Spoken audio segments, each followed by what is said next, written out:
Oh, Oh, sino to? Dapper from hindi mo ako kilala, pero nakuha ko yung number mo online. O bakit? Ano kailangan mo? Hold up to. Ha? Hold up to, bingi ka ba, Brad? Ulit-ulit Lupit ng hold up mo, Brad. True call? May nasaktan at minapala ka na ba dyan?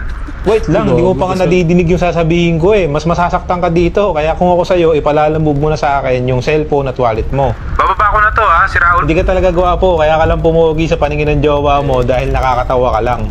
Hoy, ano sinasabi mo? Nagkaka-crush pa din jowa mo sa mga totoong gwapo, Brad. Kaya lang siya nagstay sa'yo kasi matagal na kayo. Hoy Brad, wag kung ano-ano sinasabi mo ha.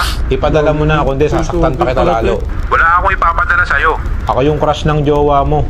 Ha? Okay, nakakausap ng jowa mo, Brad. Inamin niya na sa akin, nakrush niya na ako. Pero di kami pwede dahil nga ayaw niya masaktan ka. Pinagsasabi mo, Brad? Meron ako mga resibo dito, Brad. Follow mo ako sa mga social media accounts ko. Isend ko sa'yo. Roy.holdupper666. Sige, patingin muna ako. I-book mo muna at send mo sa akin screenshot, pati picture ng wallet at cellphone mo na hawak ng rider. Ano, ayaw mo pa din? Alay niya sa akin yung kantang Hindi Tayo Pwede ng The Ones at sana Dalawa Ang Puso Ko ni Johnny Gibbs.